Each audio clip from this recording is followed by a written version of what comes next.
grados, bueno, acá estaría representado algo así. Un ángulo de 90 grados sería una cosa así.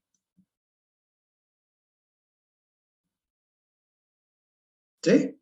Un ángulo de 90 grados sería una situación indiferente, donde no está definido si moja o no moja. Sería justo la transición de mojar a no mojar. ¿Está bien? Pero en principio el ángulo de contacto es lo que define la mojabilidad.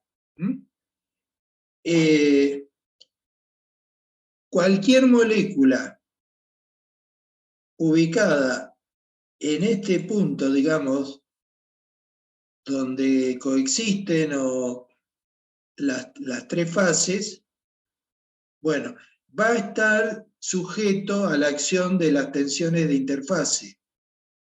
En este caso particular, a tres tensiones de interfase.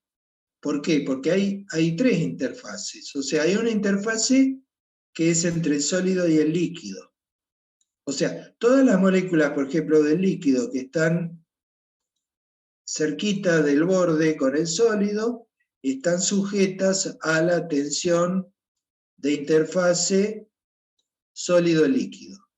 Las que están por acá están expuestas a la tensión líquido-gas. Y las que están por acá, bueno, por ejemplo, las del gas, porque siempre hablamos del fluido, van a tener una tensión interfacial sólido-gas. Las moléculas de gas o de líquido que estén acá, justo en la zona, la triple frontera, diría yo, van a estar sujetas a la acción de esas tensiones, y la condición de equilibrio en la dirección X va a estar dada por esta ecuación, de donde voy a pasar, bueno, perdón, de donde uno puede despejar el ángulo θ en función de las tensiones de interfase. O sea, de esta ecuación, 7,1 yo no lo hice acá, pero uno podría despejar el coseno de θ como, bueno, la tensión de interfase sólido-gas menos la tensión de interfase sólido-líquido dividido la tensión de interfase líquido-gas. Por ejemplo, si esta tensión de interfase es muy grande, por ejemplo, no sé, si el líquido fuera bueno, no se me ocurre ahora, pero dependiendo de los valores de estas tensiones de interfase, va a quedar definido el ángulo θ.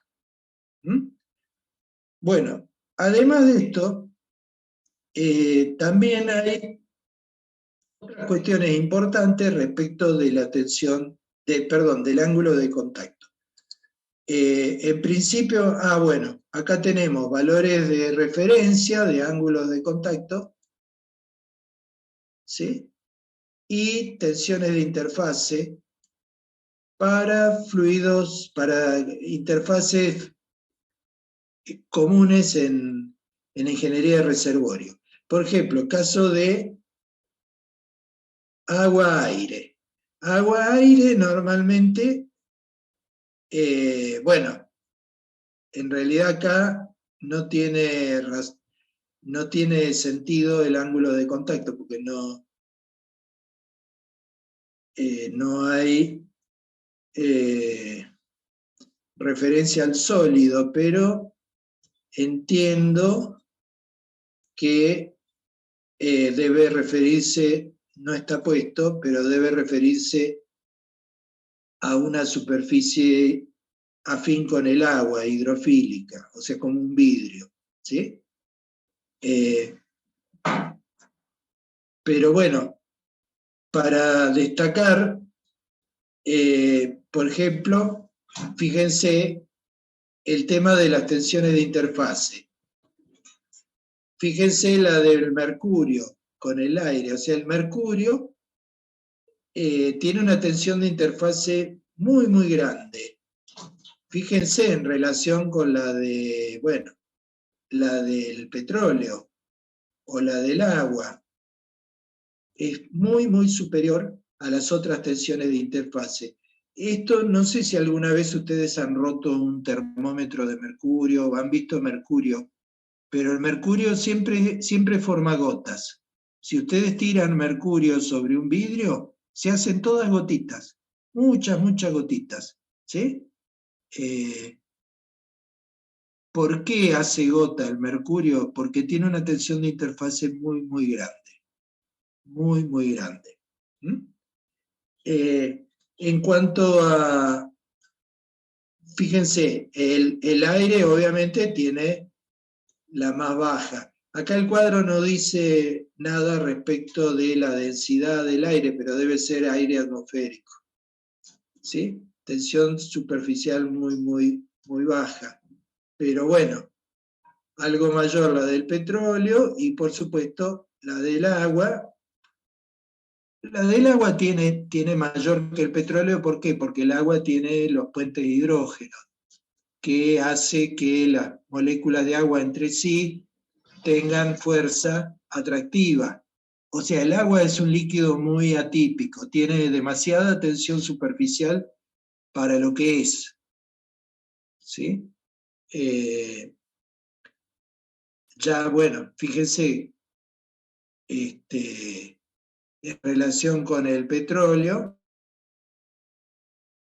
el agua tiene mucha más tensión superficial. Justamente se debe al tema de los puentes hidrógeno. ¿Mm? Y después, otro efecto, digamos, este cuadro es ilustrativo. ¿Mm? Y el otro efecto muy importante que lo vamos a mencionar en la siguiente clase, es el efecto, bueno, dos efectos. Uno, el de la heterogeneidad, ¿sí? Heterogeneidad, y otro es cuando el fluido se encuentra en movimiento. O sea, cuando una gota, por ejemplo, avanza o retrocede. ¿Mm? En principio la heterogeneidad influye mucho, mucho. O sea, nosotros podemos tener, como suele ocurrir en las rocas, una superficie que sería, por ejemplo, una arenisca, una superficie silícea, o sea, dominada por la presencia de sílice, ¿sí? Sílice, pero uno puede tener minerales dentro de esa superficie silícea como incrustaciones de minerales que tengan una mojabilidad diferente. O sea, la sílice es lo que se conoce como algo hidrofílico, ¿sí? O sea, algo afín con el agua. El agua sobre algo hidrofílico se desparrama y tiene ángulo de contacto cero, o aproximadamente cero. Podría ser también un ángulo de contacto mayor que cero, pero no superior a 90 grados. Pero hay incrustaciones minerales sobre la pared, digamos, del sólido, de la roca, que suelen ser hidrofóbicas. Incrustaciones de todo, podría entrar en el terreno de la mineralogía, ¿sí? Pero pueden ser algunas sales minerales o puede ser también partes orgánicas. O sea, hay rocas por ejemplo, las rocas, las arcilitas o las limonitas, o sea, que tienen por ahí contenidos orgánicos, sólidos, o sea, materia orgánica, pero que está incorporada a la roca. Esas incrustaciones son generalmente hidrofóbicas, o sea, no son mojadas por el agua. Entonces, el ángulo de contacto va a estar influido por la presencia de esa mineralogía de la roca. ¿Mm? O sea, si es mayormente silicia, bueno, pero si tiene contenido de material hidrofóbico, ¿cómo está disperso ese contenido? ¿Mm? O sea, no pensemos la roca como algo uniforme de un solo material, de un solo constituyente, sino que suele ser una mezcla de constituyentes en cuanto a la mineralogía. Y el movimiento hace que el ángulo de contacto se modifique. O sea, un ángulo en una condición estacionaria, ¿sí? Podríamos tener un ángulo de contacto próximo a 90 grados, pero si la gota, pensemos que acá hay una gota, ¿no? O sea, acá hay una gota, algo así. Bueno, si la gota está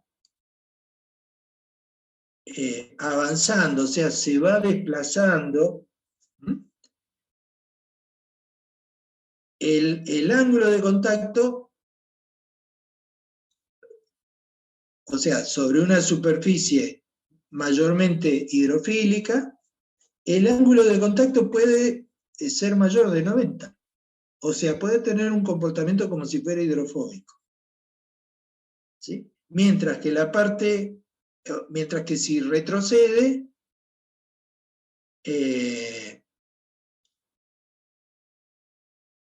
el ángulo de contacto, perdón, estoy diciendo mal, lo que quiero decir es lo siguiente.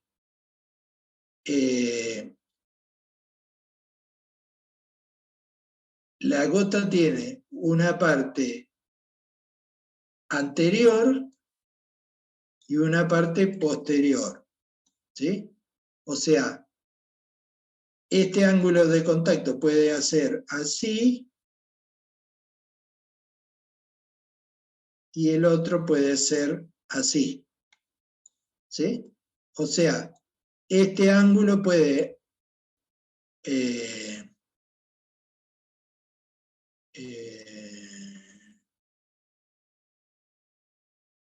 sí, disculpe, estoy mezclando un poquitito los temas porque no me acuerdo bien. No, está bien, perdón, este sería avanzando y este sería en retroceso, ¿sí? Avanzando y en retroceso el mismo ángulo. Perdón, disculpen acá, por favor, quiero aclararlo bien. O sea, el mismo ángulo que de manera estacionaria sería tita, avanzando sería mayor que tita y en retroceso sería menor.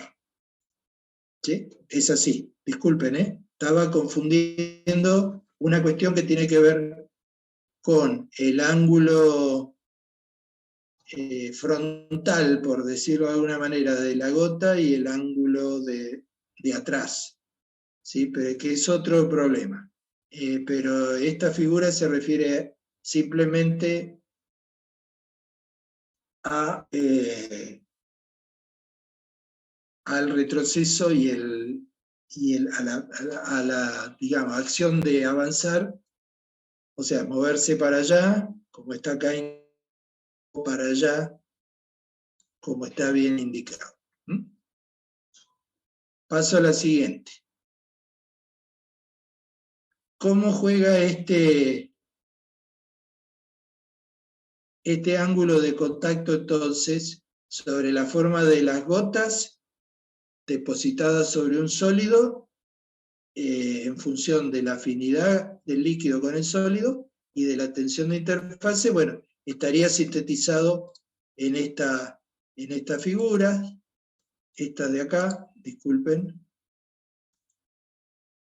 esta figura de acá.